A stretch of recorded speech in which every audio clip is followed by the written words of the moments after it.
Hey y'all, what's up? Welcome back to my channel. For today's video, we are going to be talking about popular products that just simply do not and did not work for me. If some of these products are your favorites, congratulations, but for me, it just didn't go. It was a flop. It didn't work out. Please keep in mind that what works for me might not work for you and vice versa.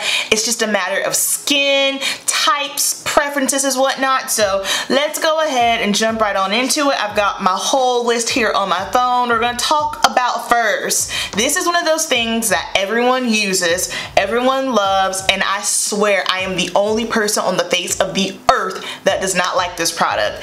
I have tried and it just don't work. I mean, I'm not wowed, and unfortunately I don't have any of these products to show you just in my hand, just simply because I returned them or got rid of them. So NARS Creamy Radiant Concealer. I don't know what it is about that product. For me, I was not wowed. I didn't feel like the coverage was there. I was not impressed, and I've tried it, I know, 3 times, and all 3 times it was a dud for me. Everyone uses it, from makeup artists, beauty bloggers, everyday women. It seems to be a fantastic product, but it did nothing for me. It didn't do a thing. Next up on my list, Gorgio Armani Luminous Silk. Okay, so yes, I have oily skin. However, I have tried some foundations that were formulated for more drier skin, and I could see what the big deal was. So I got a sample of the Luminous Silk, I want to say maybe over a year ago, and I was kind of like, let me see what this is like. This is like heaven in a bottle. My skin's gonna be glowing like an angel. I'm gonna look beautiful. I put it on and I was just kind of looking, and I was extremely underwhelmed. I didn't see nothing. I was expecting this beautiful halo from the Lord to drop down and be all over my face, and it won't there. Again, I don't know what it was. Maybe if you have a drier skin type, it'll give you more of that look, but maybe because I got my built-in glow, it was just, I mean, it was like a tinted moisturizer. I saw nothing. I literally don't understand what the hype is about that foundation, and just even being a makeup artist, that's not anything I would recommend to my clients. First of all, she high. I mean, I get it. It's Armani. Totally understand that, but I just didn't see. I feel like if you're gonna be paying $62 for a foundation, you better be coming with some coverage, and that just to me was just womp womp. Wasn't impressed. Next up, Too Faced Born This Way Concealer. It did not work out for me. It was very, very wet. It never set, it shifted. Again, I'm oily, so maybe if that had something to do with it. Again, a lot of people really, really liked it. For me, it just didn't do a thing. Wasn't impressed, wasn't into it. I ended up taking that one right on back to the store. Next up, NARS eyeshadows. And they are expensive. The eyeshadow palettes, I have tried them before. I've tried several ones, and I really feel like their shimmers are lackluster. It's just not, I feel like the pigment just isn't there. There are so many other things that I feel like work way better than that, and for the fraction of the price. Again, if I'm gonna be paying that much for something, I expect the pigmentation to be there, and I felt like whenever, especially with the mattes, when I try to blend it out and you blend it, it's gone. So I'm not a fan, not a fan. I know every holiday they always come out with these really, really pretty palettes. I've tried some of their permanent ones, and I'm not a fan. I do not like their eyeshadows. A setting powder. I no longer have this. The Cover FX Mattifying Setting Powder. I have the one in Deep. I feel like whenever I wore that one, it made my skin look oilier. It was the most bizarre thing. Like, I put it on, I'd be good for a minute, and then all of a sudden I just felt like it kind of intensified my pores and made my skin look greasier. I don't know what was up with that one, but it did not help keep me matte whatsoever. And the thing is, that's one of those products where I liked it at first, and then as I kept using it, I didn't care for it.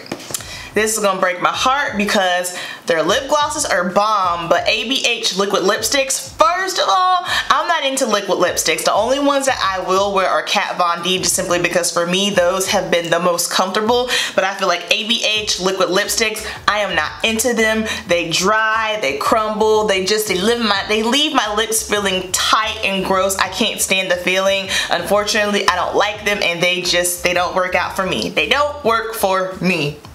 Coming in next, Benefit Porefessional. This is again another one of those products where I'm using it, I'm cool, it looks good, it's working, and then all of a sudden it's not working. I know our skin does change just depending on the climate and the season and whatnot, but this is one of those products I was using. I felt like I could see results, and then as time went on, the pores were still popping. So that one I got rid of. I won't be buying that ever again. I feel like I am just eating NARS up. Let me give you a little bit of back history with NARS. So when I first got into foundation, NARS was the first high-end one that I tried. They had the NARS Sheer Matte, and let me tell you, that was one of the most, even to this day with all the foundations I've tested out, that was one of the most beautiful foundations that I have ever put on my face. And guess what they did? They discontinued it. NARS, you need to come back out with your matte foundation. I don't know why you discontinued it. The formula was great. The shade was great. I know they came out with the Luminous, the All Day Luminous. That one was okay, but I didn't love it like I did the Sheer Matte. They came out with the stick, same thing. Didn't love it like I love the Sheer Matte.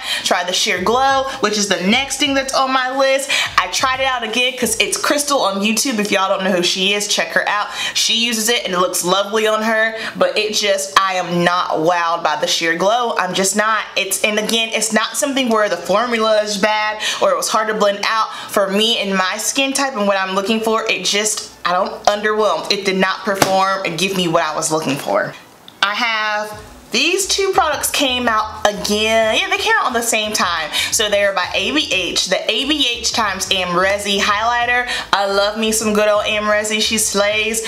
But that highlighter on me, on my skin tone, it pulls silver. It almost looks like a greenish silver. I don't know, maybe because of my undertones. I have more of a golden yellow undertone, but I've tried and tried and tried to make it work, but I just stick it in my client kit because it does not work out for me. And then the ABH bronzers, it was just ashy. It was very, very cool tone, and not even in a good cool tone for a contour cool tone. It was just not flattering on me. So those two products did not work out for me. The next thing, okay, setting sprays. I don't have one in particular, but more so the ones that are made to really lock your makeup in place. Me personally, I have never noticed any difference. I do my makeup and I don't use a setting spray. I feel like my makeup lasts the same amount of time. Also, when I have used, what is it, the Urban Decay All-Nighter setting sprays, any of those to lock it in place, it looked the same to me. Now what I will say is, like the Mario Badescu facial sprays or the Smashbox photo primer water, I do like those just simply because I'll use those to prep the skin, or I'm a powder girl because I'm oily and sometimes I tend to get a little bit heavy handed and that just kind of makes everything look lived in. So that for a setting spray, absolutely, but ones that make your makeup last longer, how do we really know? I think those sprays are kind of like, I think they're goopiness, kind of like with primers, but we won't get into that.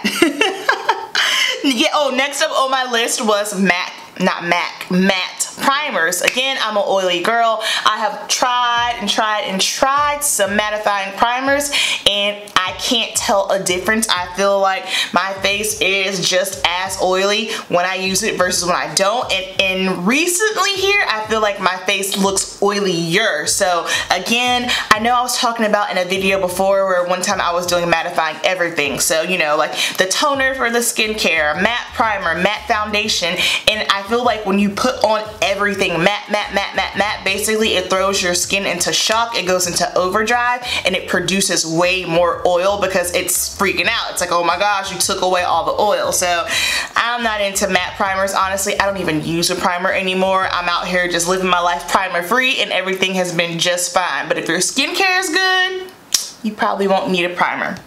And then when I say you don't need a primer, I'm not saying don't moisturize your skin. There's a difference between moisturizing and priming. Next up on the list, Shape Tape Concealer. This is another one of those things where I had to try it several times, and at first I was kind of like, okay, and I made myself like it because everyone was talking about it and I had to buy into the hype. It's the best concealer in the world. No, man, that concealer is dry. She is dry. My under eyes were parched and it's thick. It is so thick, and it just cracks me up because whenever I see people like paint it on their faces, I'm just like, how do you put on that much shape? Rocket, you scared me. Sorry, my pup came in. How do you put on that much Shape Tape? Sit down, boo. Sit down. How do you put on that much Shape Tape and your skin just not feel like it's going to crumble off and fall onto the floor? It is thick, it is drying, and I am not a fan of it whatsoever.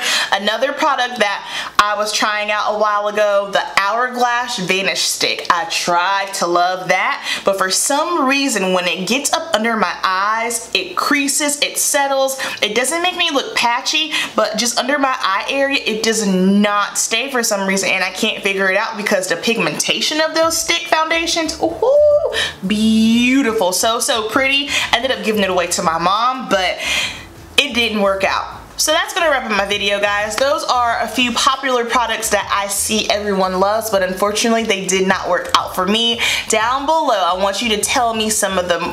Down below, let me know some popular products that you've tried, everyone loves, and it just simply did not work out for you. Alright guys, you know the drill. Keep it simple, and I'll see you in my next video. Peace.